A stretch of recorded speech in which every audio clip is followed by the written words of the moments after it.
Bom dia, comunidade ICL. Seja bem-vinda para mais uma edição do Desperta ICL. Hoje comigo, César Calejon, Leandro Demori. Tirou uma pequena pausa para retomar as energias, vai descansar essa semana e volta no comecinho da semana que vem para assumir o posto aqui com vocês essa semana. Eu estarei na condução aqui do Desperta ICL, tá bom?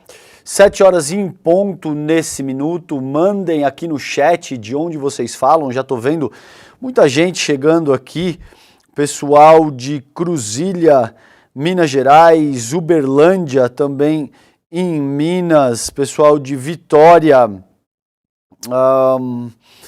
pessoal de Buenos Aires, olha só, assistindo a gente fora do país, Belo Horizonte, Mogi Guaçu, de São Paulo, Perdizes aqui na capital, Zona Leste paulistana,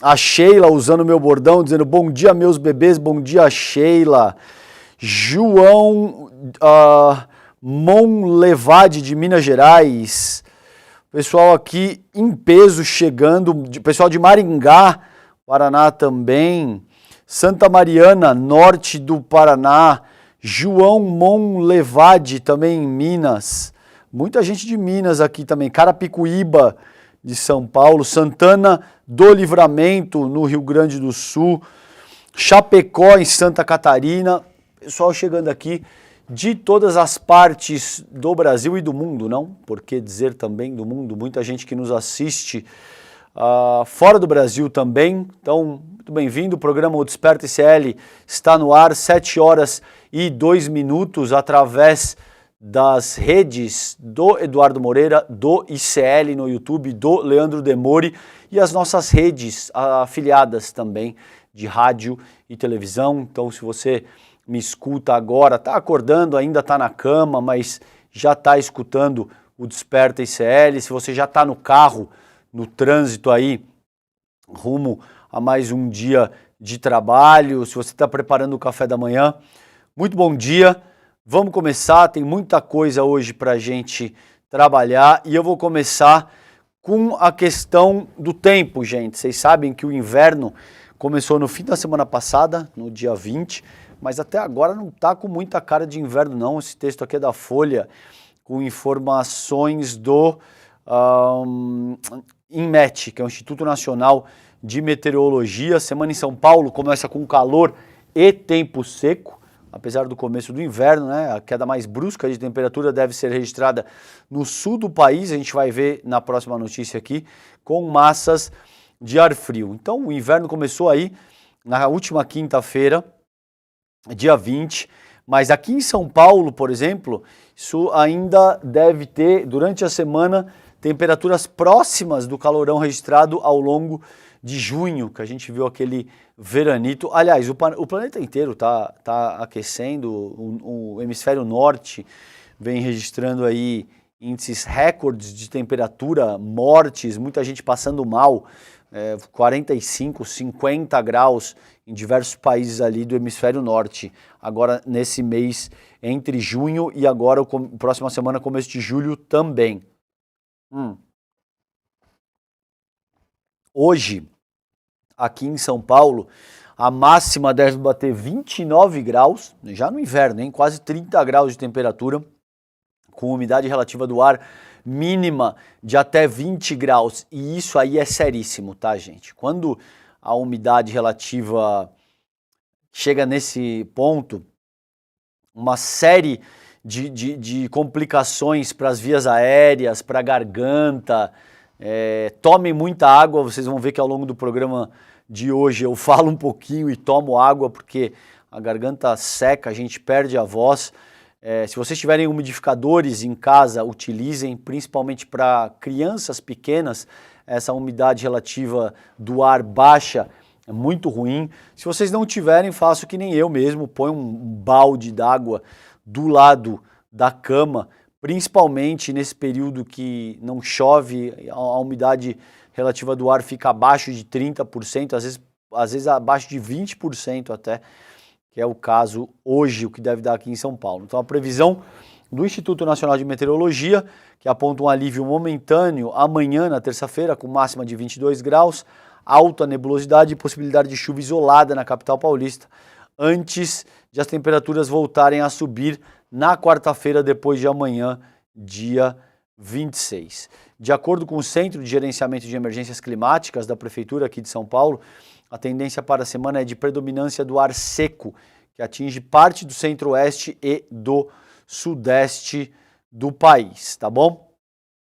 Então, deve ter chuva aqui no sul do país, a gente deve ter no norte, a maior parte da chuva prevista para a semana se concentra no Amazonas, Roraima, Amapá e no nordeste do Pará, podendo superar 60 milímetros, aí já é uma quantidade considerável de água, e no sul as chuvas podem superar 50 milímetros em áreas centrais do Rio Grande do Sul, segundo o INMET. De acordo com a Metsul, que a gente vai ver agora em seguida, duas massas de ar frio vão atingir a região ao longo da semana. É isso que diz aqui o texto do Metsul, previsão do tempo, que dá conta de que a semana que começa será mais uma em que a grande parte do Brasil não deve ter chuva por conta de uma grande massa de ar seco e quente que atua na maior parte do país, com dias de sol e temperatura muito alta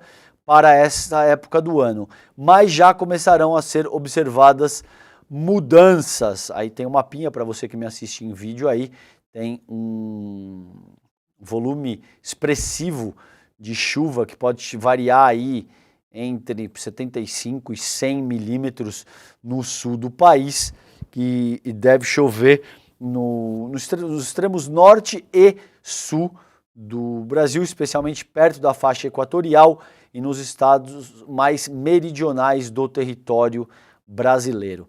Na região norte, os maiores acumulados de precipitação na semana devem seguir em Roraima e no Amapá. Chove na maioria das áreas do estado do Amazonas, mas sem acumulados expressivos. O mesmo ocorre no Acre. Em Rondônia, chuva apenas muito isolada e em poucas áreas. Tocantins e Tempo Seco predomina. Na região nordeste, a semana que se inicia novamente terá chuva concentrada junto à faixa costeira, mas nada muito expressivo, segundo aqui o cálculo do INMET.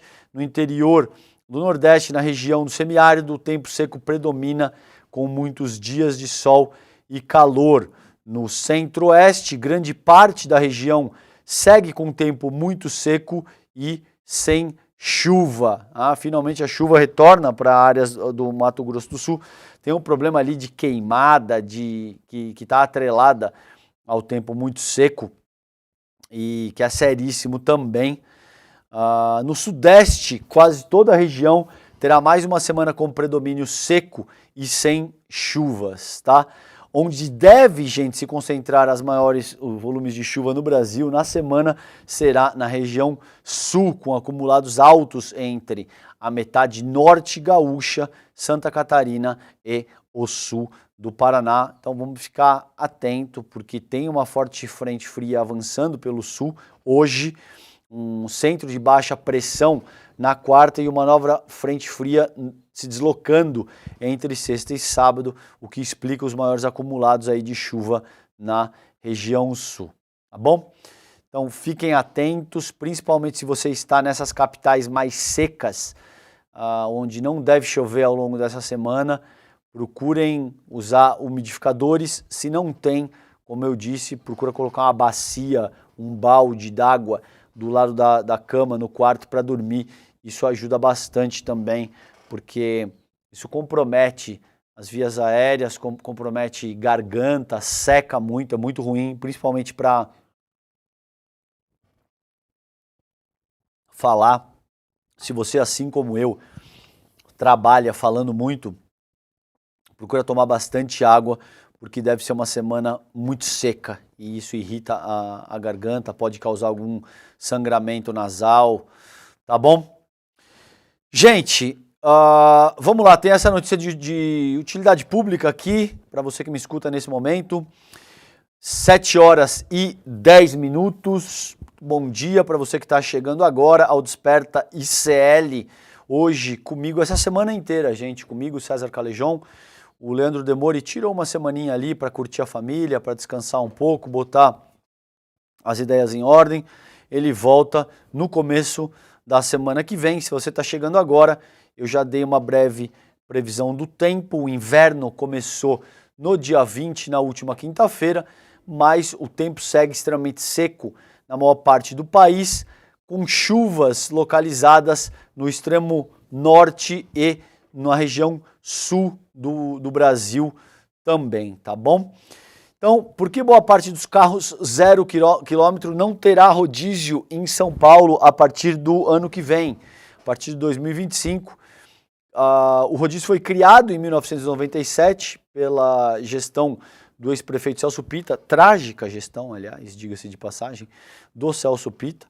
O rodízio municipal de veículos de São Paulo deixará, então, portanto, de ser aplicado em boa parte dos automóveis novos a partir do ano que vem. Esse texto é do Júlio Cabral e do Alessandro Reis, os colegas que escreveram em colaboração para o UOL.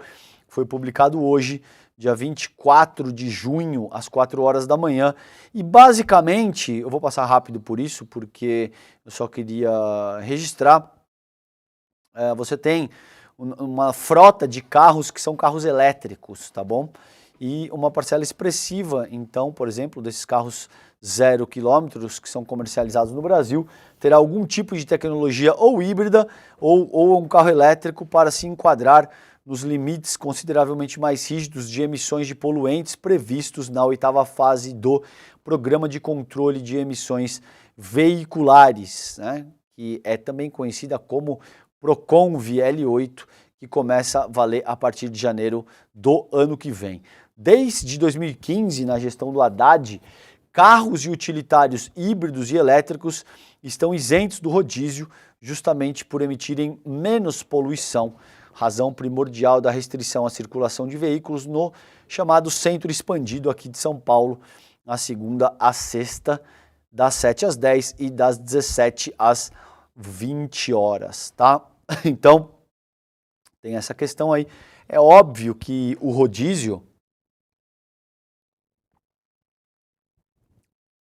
ele também desempenha um papel fundamental na questão do trânsito, né, gente? Que é um problema nas principais capitais do país, então não é só uma questão dos poluentes, é óbvio que essa é a questão central, mas também não adianta. Aqui em São Paulo, por exemplo, você muitas vezes sai de uma região para outra e é um trajeto às vezes de 6, 7, 8, 10 quilômetros, você demora 1h30 parado no trânsito. Então a questão do rodízio aqui também foi implementada tendo em mente essa questão do trânsito, mas a partir de 2025 os carros híbridos ou elétricos estarão isentos do rodízio aqui na cidade de São Paulo, tá bom?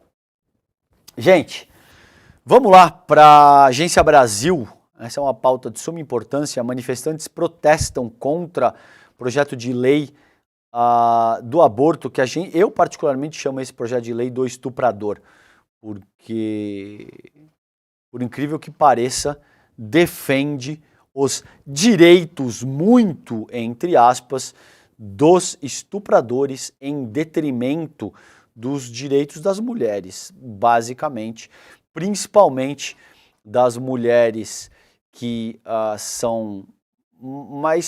estão em situação de vulnerabilidade, né, são mais empobrecidas, moram em regiões mais vulneráveis e principalmente de meninas, né, que nem são mulheres ainda, 12, 13 anos, são as principais vítimas de estupro no país, principalmente meninas pretas e pardas. É disso que trata o PL 1904, que ficou conhecido como o PL do estuprador. Então, houve manifestações. Esse texto é da colega Ana Cristina Campos e do Daniel Melo, que são repórteres da Agência Brasil, foi publicado ontem à tarde. Centenas de manifestantes se reuniram na praia de Copacabana, na zona sul do Rio de Janeiro, na manhã de ontem, dia 23, para pedir o arquivamento imediato do projeto de lei do 1904, que equipara o aborto acima de 22 semanas de gestação ao homicídio, aumentando de 10 para 20 anos a pena máxima para quem fizer o procedimento, mesmo em caso de estupros, tá, gente? É isso que é importante dizer. Agora eles estão tentando, a gente vai ver o Sócrates Cavalcante dizendo que não é nada disso, eles vão tentar reformular para avançar o projeto, considerando o nível de indignação que isso causou na sociedade brasileira. Mas, a priori, o texto do projeto prevê que em qualquer caso de aborto acima das 22 semanas, isso será equiparado ao crime de homicídio, tá? Então, a assistente social, a Clara Saraiva, uma das organizadoras da manifestação no Rio de Janeiro, ela é membro da Frente Estadual contra a criminalização das mulheres e pela legalização do aborto no estado do Rio, diz que o ato é parte de um movimento nacional chamado Criança Não é Mãe, que pede o arquivamento imediato da proposta para proteger estupradores e impedir a mulher de exercer o direito legal ao aborto após a 22ª semana da gestação, abre aspas para Clara Saraiva. Mais do que impedir, ele criminaliza, tratando as mulheres como homicidas, podendo pegar uma pena de até 20 anos, o que é extremamente grave, pena maior do que a do estupro. A Jandira Fegali, a deputada do PCdoB, ressaltou que os atos da população nas ruas são importantes instrumentos de pressão aos parlamentares.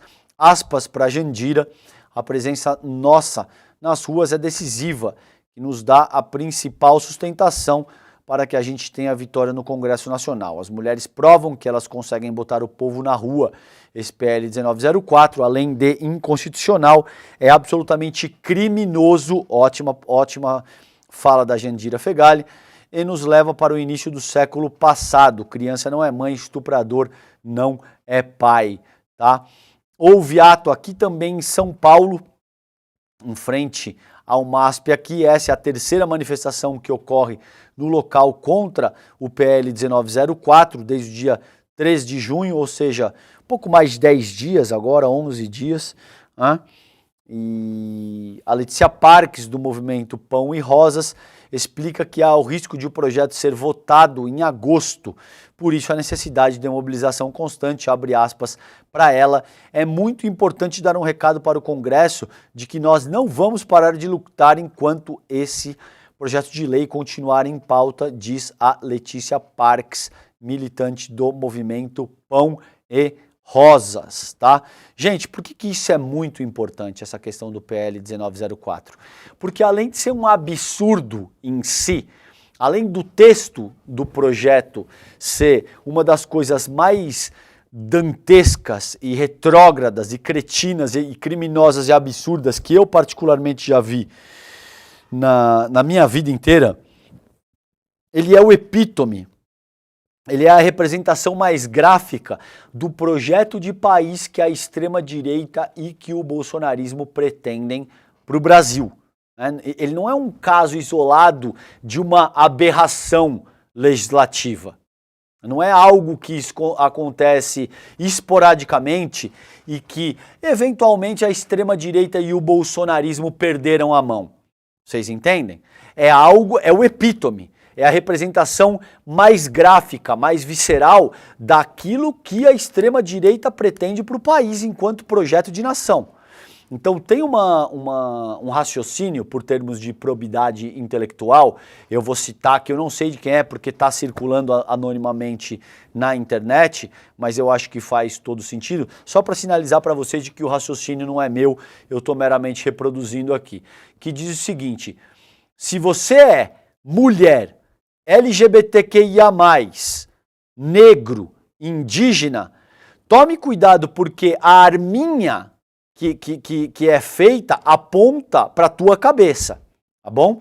Então, as pessoas que fazem a arminha precisam entender, principalmente as mulheres bolsonaristas, porque infelizmente a gente sabe que existem mulheres de direita, existem mulheres bolsonaristas e, evidentemente, cada cidadão brasileiro tem o direito de escolher o projeto político partidário, político ideológico que mais lhe convém. Mas cabe entender também que quando você faz arminha, essa arminha está voltada para a cabeça das mulheres, essa arminha está voltada para a cabeça de pretos e pardos, essa arminha está voltada para a cabeça dos indígenas, essa arminha está voltada para esses grupos que, em ampla medida, o bolsonarismo visa usurpar, sem o menor pudor. Usurpar e muitas vezes exterminar. Tá? Eu sei que o termo é bastante forte, mas é por aí mesmo. Quando você tem um Sóstenes Cavalcante, um Arthur Lira, que não se enganem, é bolsonarista raiz, o Arthur Lira, quando você tem toda essa bancada evangélica no Congresso Nacional, e a gente sabe que tem muitos evangélicos que discordam disso que está sendo proposto no PL 1904, eles apontam a arminha para a cabeça, sobretudo de meninas de 13 e 14 anos, né, que são vítimas de estupro e que não terão direito sequer a abortar caso tenham uma gestação fruto dessa violência, tá bom? Por quê? Porque a gente sabe que da classe média alta para cima, em cidades como em São Paulo aqui, o aborto é legalizado. Não oficialmente, não juridicamente, não legislativamente legalizado, mas existem, todo mundo sabe, gente, um sem número de clínicas de aborto aqui em São Paulo, em bairros como Vila Nova Conceição, Jardins, Itaim Bibi, Perdizes, Pinheiros, todo mundo sabe.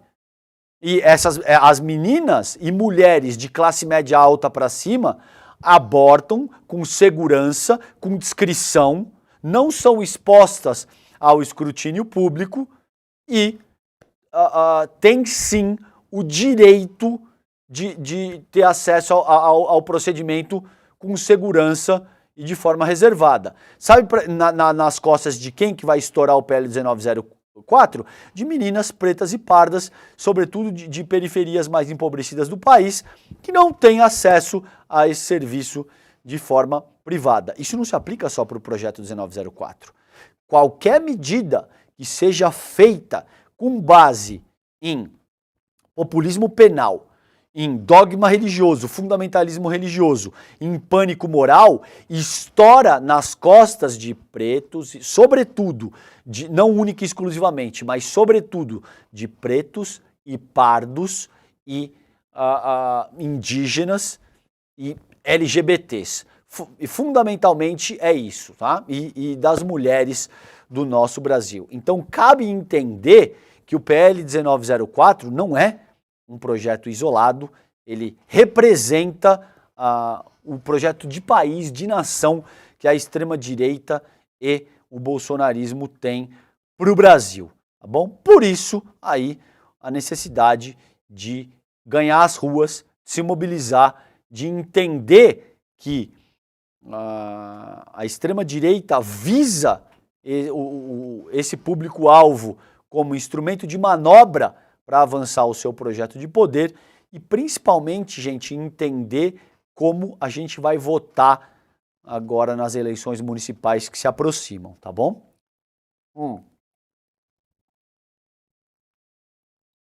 Então, parabéns para todas e todos e todes que se manifestaram e foram às ruas exigir o arquivamento desse projeto, absolutamente criminoso, tá?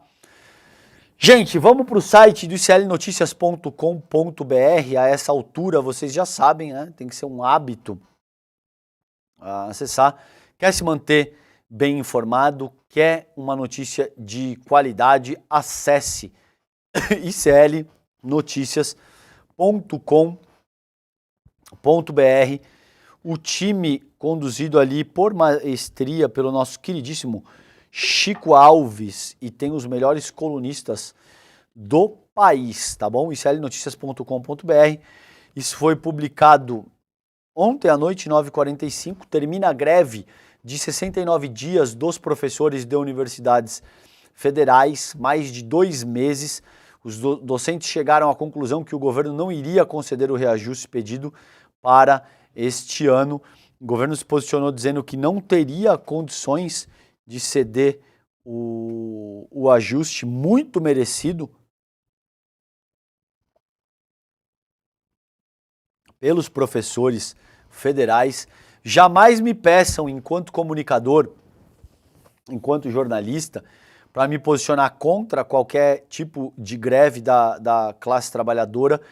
Toda greve da classe trabalhadora é justa, tá bom? Eu já parto desse pressuposto de que se a classe trabalhadora está se organizando e está demandando melhor condições de trabalho através da greve, que é o principal instrumento de reivindicação, eu sou absolutamente a favor.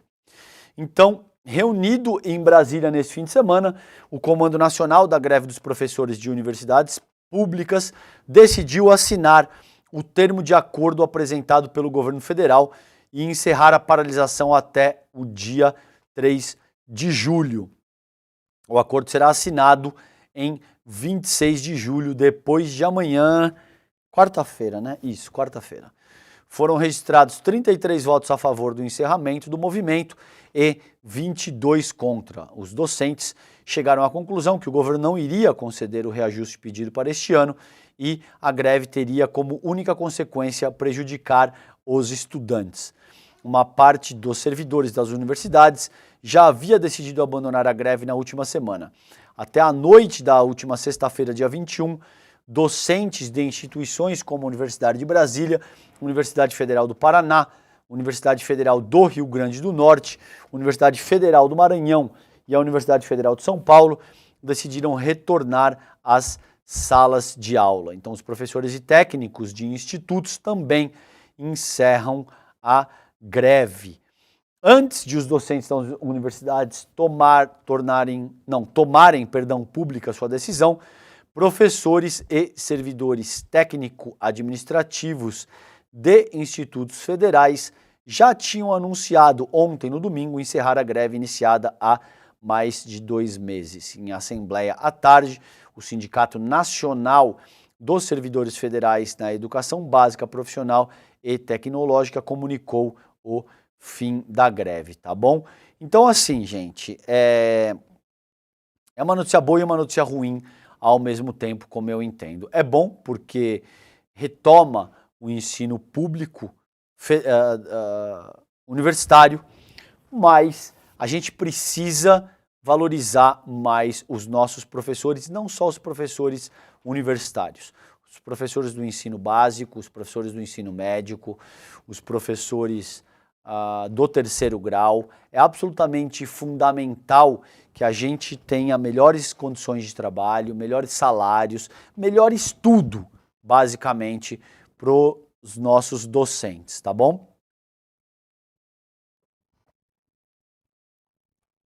A notícia boa é que a greve está encerrada e a notícia ruim é que, em ampla medida, os professores não conseguiram aquilo que eles queriam. O governo federal diz que isso é o que ele pode oferecer em termos de reajuste, mas, naturalmente, os professores brasileiros merecem muito mais, tá bom? Gente, ainda no site clnoticias.com.br, foragido bolsonarista Alan dos Santos usa mentiras para atacar a nossa Juliana Dalpiva aqui nas redes. A Ju Dalpiva mandou um recado, ela publicou, a gente viu isso no N1 na sexta-feira. O Alan dos Santos está foragido, né? Não pode botar o pé no Brasil, porque senão ele será preso.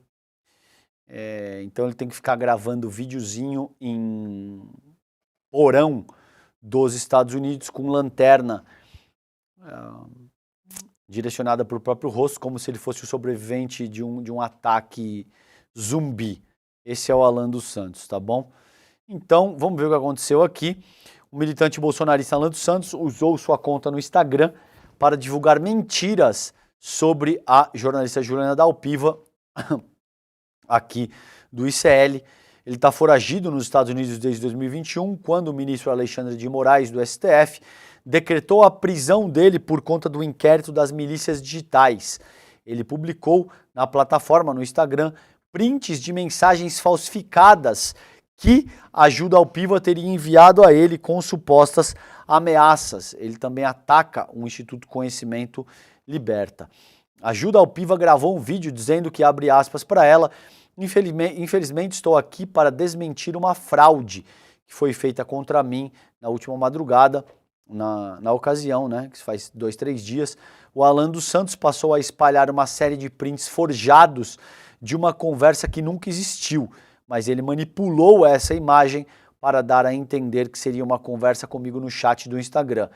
Diz a Ajuda ao Piva. Eu estou aqui para dizer a vocês o óbvio, que tudo isso é uma grande mentira com a intenção de me atacar e atacar o meu trabalho. A Ajuda ao Piva tem um trabalho muito sério. Ela é diretora da ABRAGE, que é a Associação Brasileira de Jornalismo Investigativo.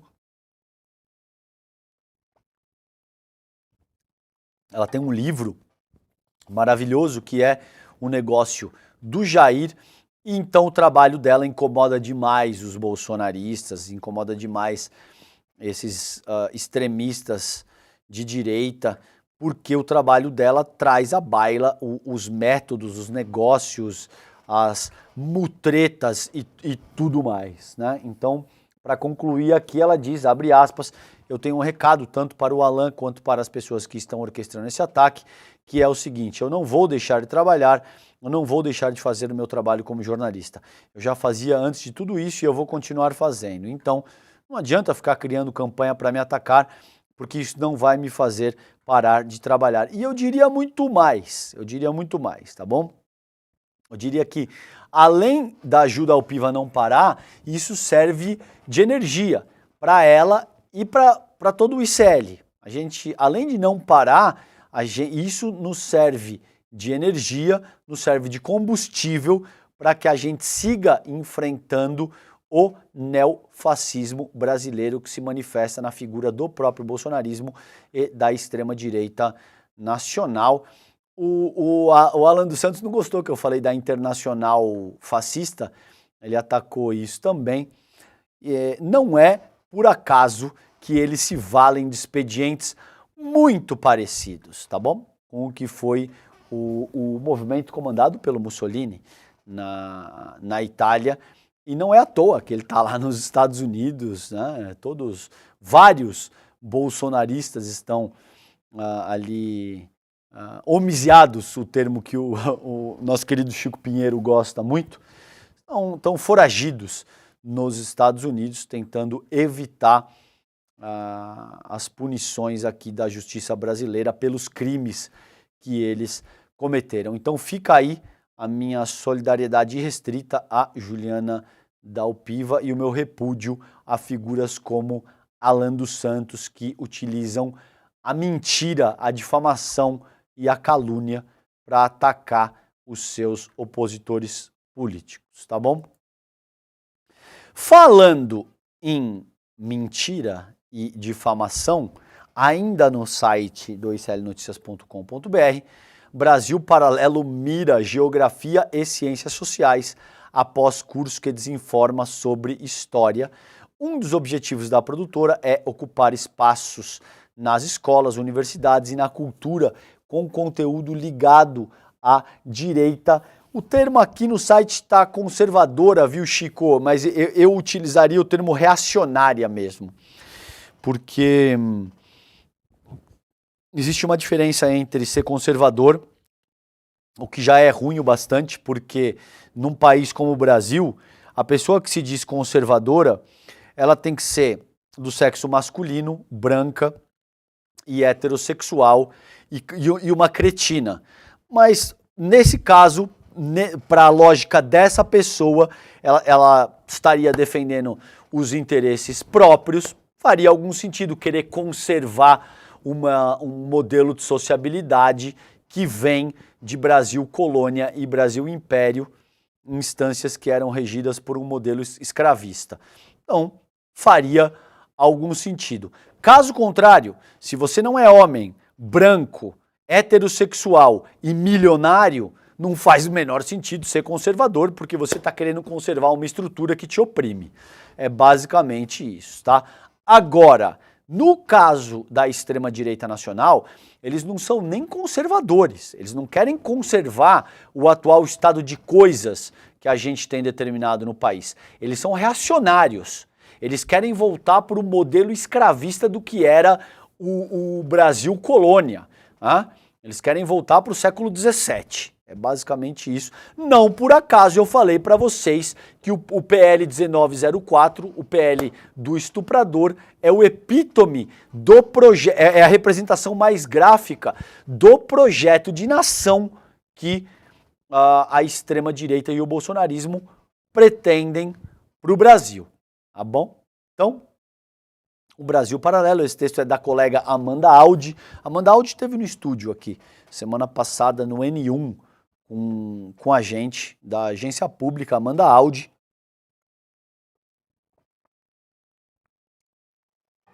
Depois que reportagem da agência pública mostrou que o curso de História oferecido pela Universidade Particular Ítalo Brasileiro tem professores indicados pela Brasil Paralelo, a produtora divulgou que vai financiar cursos de História, Geografia e Ciências Sociais para estudantes de baixa renda para, abre aspas, formar a próxima geração de professores do país. É a primeira vez que a produtora reconheceu que criou o conteúdo de um curso de licenciatura à distância em História. Tá bom? Então, por que isso é absolutamente preocupante? Porque você imagina um curso de História da Brasil Paralelo? O golpe militar de 1960, cívico, empresarial, militar, de 1964 foi uma revolução que foi absolutamente oportuno porque evitou a implementação do comunismo no Brasil. Você imagina que em termos de ciências sociais, essa gente vai te dizer que de fato a universidade pública deve ficar reservada para uma elite, que invariavelmente são brancos,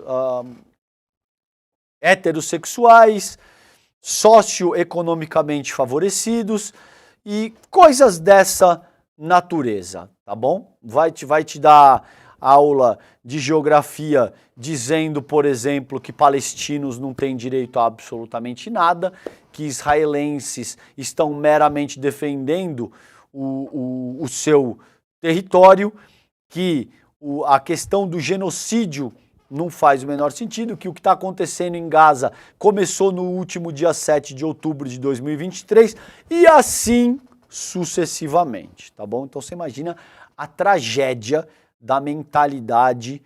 É o típico eleitor, por exemplo, do Pablo Marçal. É o cara que faz o curso de Geografia, Ciências Sociais e História com os professores da Brasil Paralelo, tá bom? O cara que não tem o menor senso crítico para absolutamente nada e está altamente inclinado a cair nas garras da extrema-direita, do fundamentalismo religioso, etc.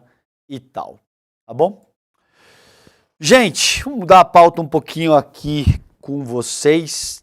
Vamos para o UOL, o texto da Andresa Matais. A Andresa Matais é aquela que era do Estadão, né?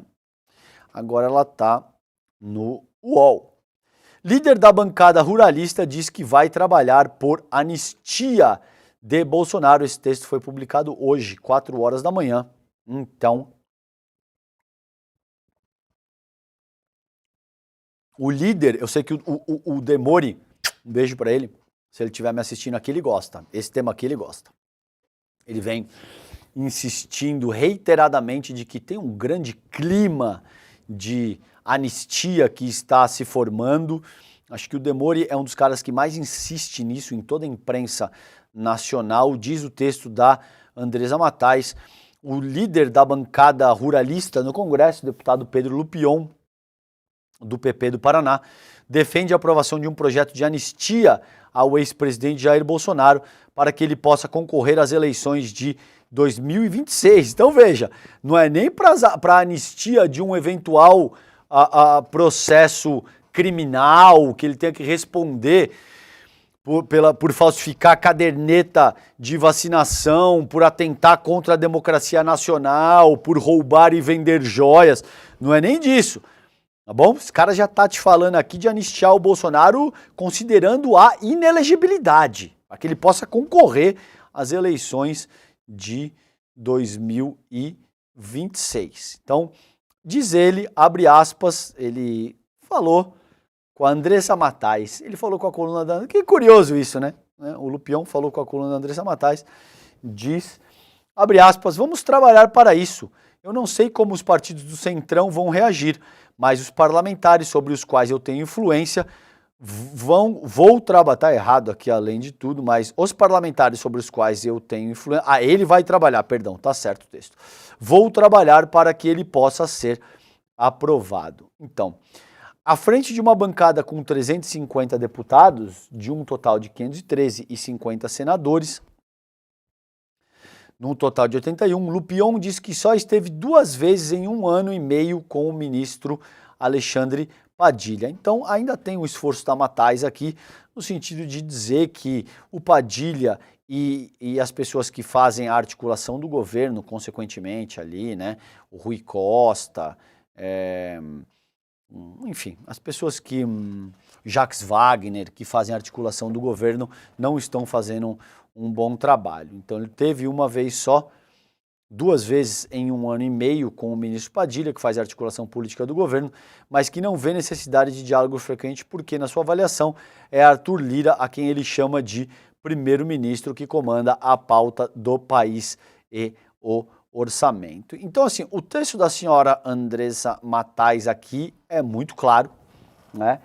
Tem por objetivo princípio desqualificar a articulação do governo. O Estadão vinha fazendo isso, muitas mídias de fato fazem isso, não honestamente, sem qualquer tipo de fundamento. Muita gente reclama da articulação do governo, mas a questão é infinitamente mais complexa do que isso, considerando que o governo tem que lidar com possivelmente o Congresso Nacional mais reacionário e mais desinteressado no que diz respeito ao próprio desenvolvimento do país, que a gente já teve na nossa história, tá bom? Fiquemos atentos, então, porque existe sim um clima de anistia que está sendo, pelo menos, tentado por parte da mídia, por parte dos parlamentares que estão no Congresso Nacional, considerando que eles sabem que o Bolsonaro ainda é o nome mais forte da extrema-direita nacional, e mesmo que o Tarcísio esteja disposto a concorrer em 2026, o que, caso ele perceba não ter grandes chances de ganhar, é pouco provável que aconteça, com o Bolsonaro, de fato, a extrema-direita seria mais forte, tá bom?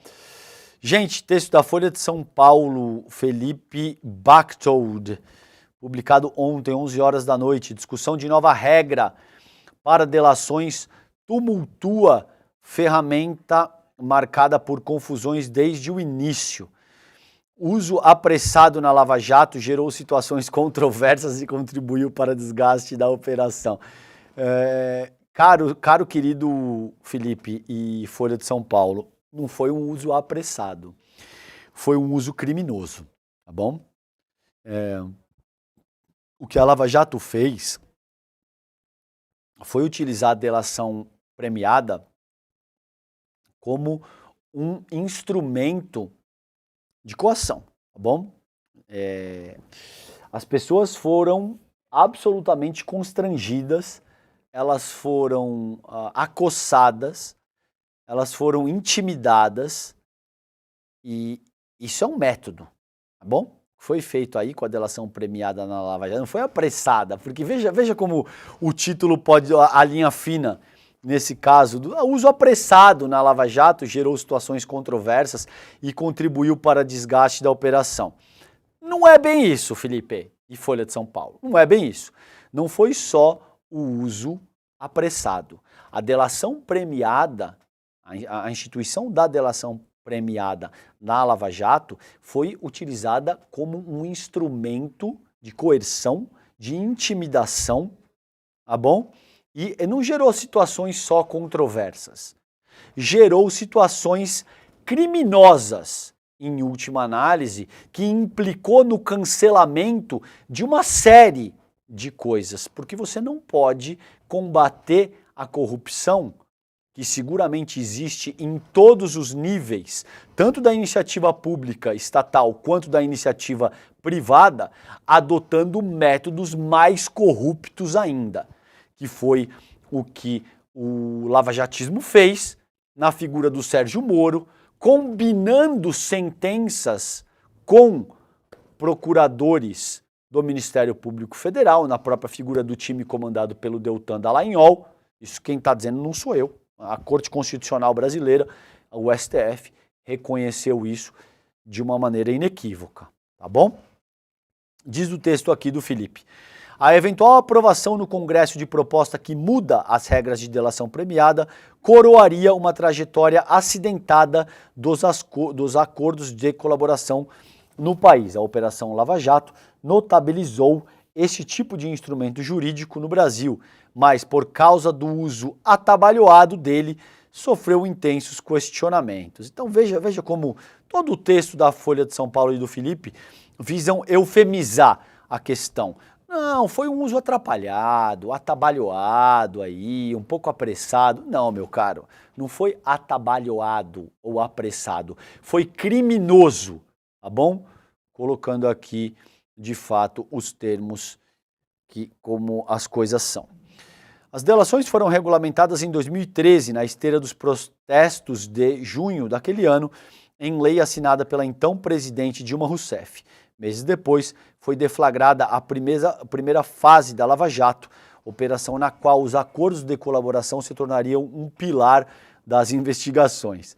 Se as regras hoje em debate no Congresso estivessem em vigor naquela época, depoimentos de delatores como o doleiro Alberto Youssef e o ex-executivo da Petrobras, Paulo Roberto Costa, jamais teriam vindo a público, já que ambos estavam presos quando aceitaram falar. Então, isso é uma questão complicada, por quê? E bastante polêmica, aí sim eu concordo, que a gente precisa discutir enquanto sociedade, é que a questão aqui é o seguinte: você pode firmar um acordo de delação com alguém que já está preso? Sim ou não? Eu não estou dizendo nem que sim nem que não, eu estou propondo como bom programa que fomenta o pensamento crítico, que vocês reflitam acerca disso. Porque você imagina por um instante que isso é com você, e você está preso, e o cara chega dizendo o seguinte: olha, tem aqui uma delação, a gente sabe que isso acontece com frequência em diversos países do mundo, não só no Brasil, e que se você corroborar isso que eu estou propondo, você vai pegar uma pena infinitamente mais branda. Se você não corroborar, a gente vai para cima de você, você vai pegar 15, 20, 30 anos de cadeia, a tua família vai sofrer todos os tipos de consequência. Vocês acham que parece crível argumentar que você estaria absurdamente inclinado a dizer o que eu quero ouvir ou não? E isso, portanto, inviabiliza a instituição da delação premiada. Porque se você fala aquilo que eu quero ouvir, a justiça não está sendo feita. Você está meramente corroborando para a constituição de uma determinada narrativa, de uma determinada linha argumentativa. Tá? Agora, por outro lado, se a pessoa está presa e você não pode estabelecer um processo de delação premiada, isso também é complicado porque reduz drasticamente a propriedade investigativa de um determinado processo, de um determinado inquérito. Então não é uma questão fácil, evidentemente não é uma questão fácil, é uma questão que a gente tem que discutir enquanto sociedade.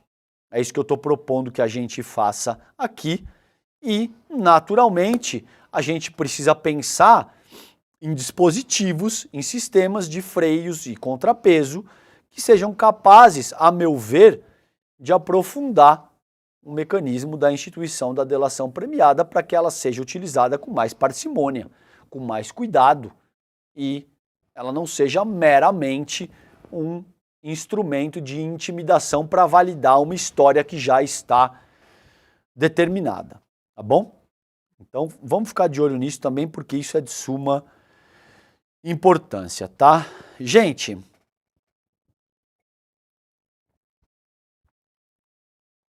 só fazer o registro aqui, eu não quero deixar passar, tinha muita coisa hoje nesses 10 minutos finais. O Ricardo Nunes, esse texto é da Folha de São Paulo ainda. Ricardo Nunes patina nas redes, Boulos tem força no Facebook, Marçal lidera no TikTok e Instagram. Lembrando que a última pesquisa que saiu, se eu não me engano, Atlas, dá o Boulos em primeiro lugar com 35%. O Ricardo Nunes em segundo lugar com 24%. E teoricamente estaria formado aí o segundo turno. E aí você tem o Pablo Marçal com 12% e a Tabata logo atrás, Tabata Amaral com 10%, 11%. O que é inacreditável que uma figura como o Pablo Marçal tenha 12%. O Pablo Marçal ter 12% na capital de São Paulo denota um nível de parte do nosso eleitor, tá bom? Porque o Pablo Marçal é um cara que surge para a vida pública levando 30 e tantas pessoas para o Pico dos Marins e tendo que ser resgatado pelo Corpo de Bombeiros para que ele e as 30 pessoas incautas que o seguiram até aquela região não morressem. A despeito de ter sido salvo pelos bombeiros, ele ainda xinga e agride verbalmente os bombeiros. Esse é o Pablo Marçal, 12% do eleitorado da capital aqui ainda vota nele. Então tá aí a liderança no engajamento ou audiência dos perfis dos principais pré-candidatos à Prefeitura de São Paulo varia a depender da rede social analisada, segundo um levantamento da GV.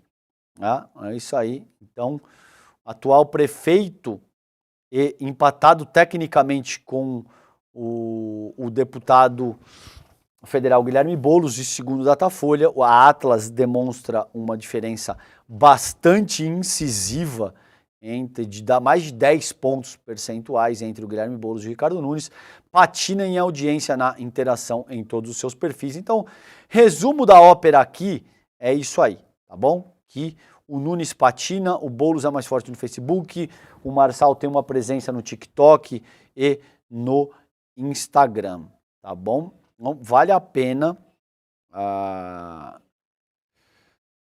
prestar atenção para como cada candidato atua nas respectivas redes sociais, porque a gente sabe que hoje em dia o jogo se dá através de rede social preponderantemente, tá bom? Não adianta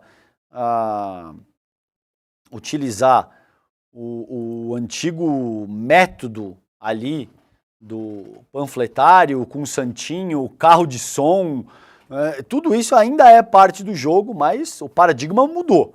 Hoje em dia, fundamentalmente, campanha política se dá em rede social, tá bom?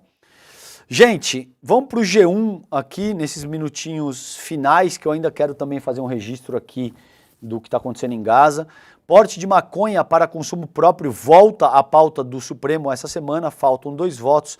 Supremo define se é crime ou não ter a substância para consumo individual e quantidade que diferencia usuários de traficantes. Corte não está tratando de legalização do uso. É importante salientar isso, tá bom? O STF retoma amanhã, na terça-feira, dia 25, o julgamento que vai definir se o porte de maconha para consumo próprio pode ou não ser considerado crime. Lembrando que nas principais democracias ocidentais, na maior parte do mundo para todos os efeitos, claro, considerando países que não são teocráticos e que não se organizam de uma forma extremamente autoritária, o porte da maconha já foi descriminalizado, tá bom?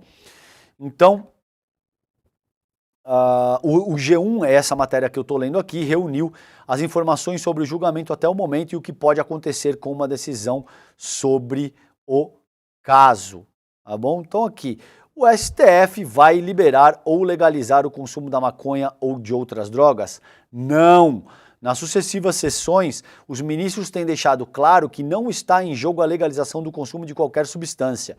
Na semana passada, o Barroso, que é presidente, afirmou que não há legalização de qualquer droga em discussão. Ou seja, o uso de drogas, mesmo que individual, permanecerá como ato ilícito, ou seja, contrário à lei.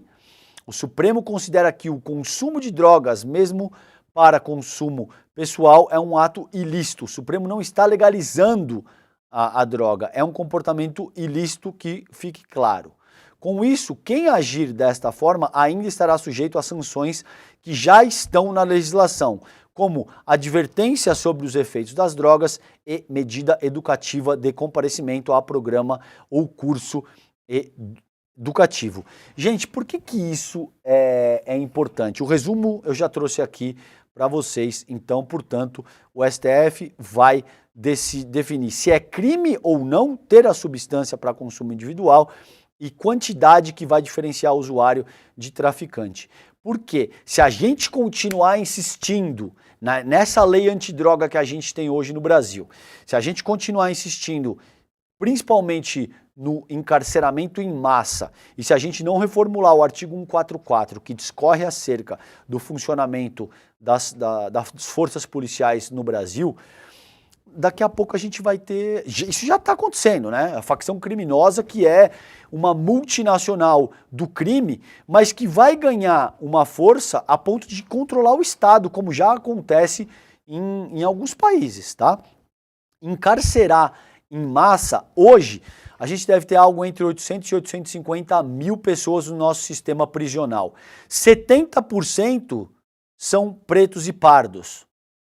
São jovens negros que estão ali por pequena quantidade de droga.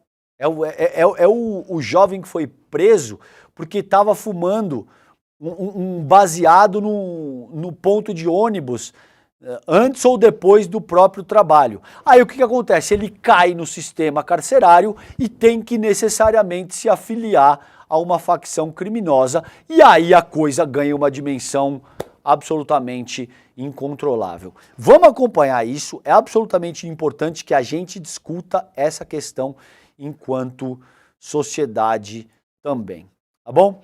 Gente, os minutinhos finais para deixar registrado aqui. Netanyahu critica Estados Unidos pelo que diz ser uma dramática redução de envio de armas a Israel.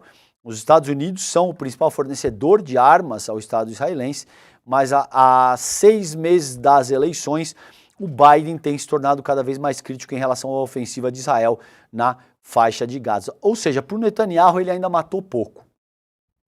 Ele ainda matou pouco. Ele acha que caberia mais. Não existe nenhum tipo de sanção iminente ao Netanyahu, a despeito dele.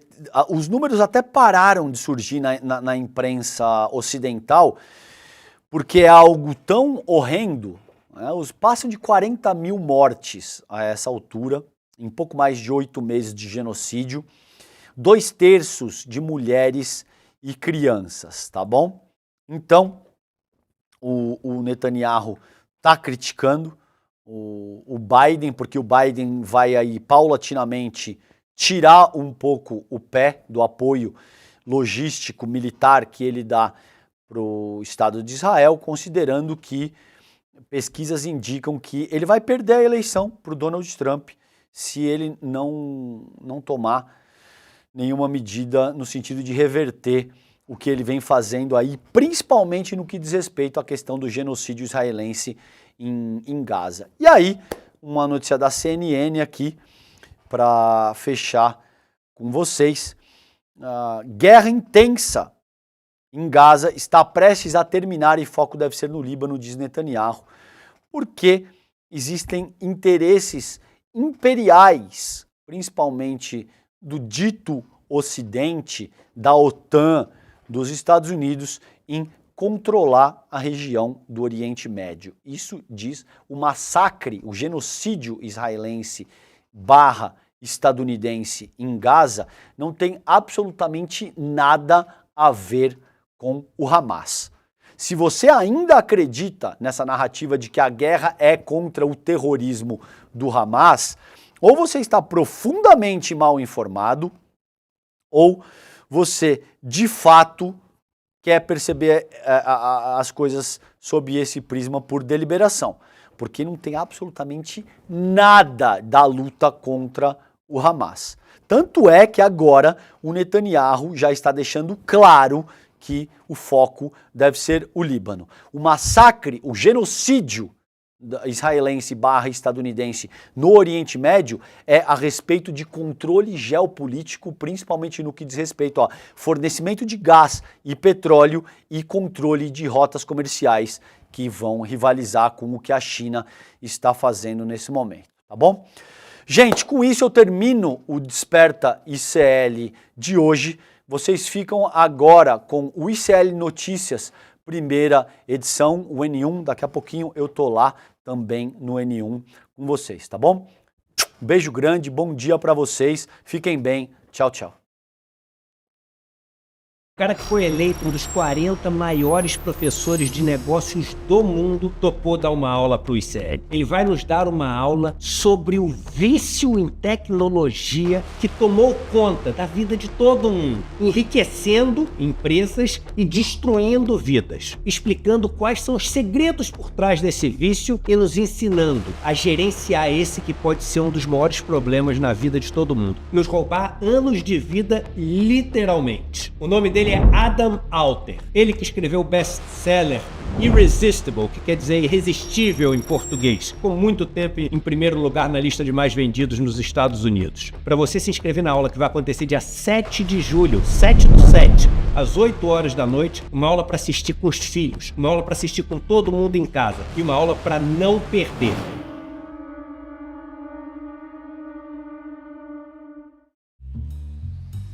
Por que as pessoas estão cancelando a conta no Nubank? O que gerou esse boicote ao banco? E também como é que a Brasil Paralelo está expandindo os tentáculos para a área acadêmica, fazendo um curso de história? Essas histórias foram contadas pela jornalista, repórter da agência pública Amanda Audi, que eu conversei no Em Detalhes hoje. A partir das 10h30 da manhã, você acompanha essa conversa depois do ICL Notícias primeira edição. Te espero lá.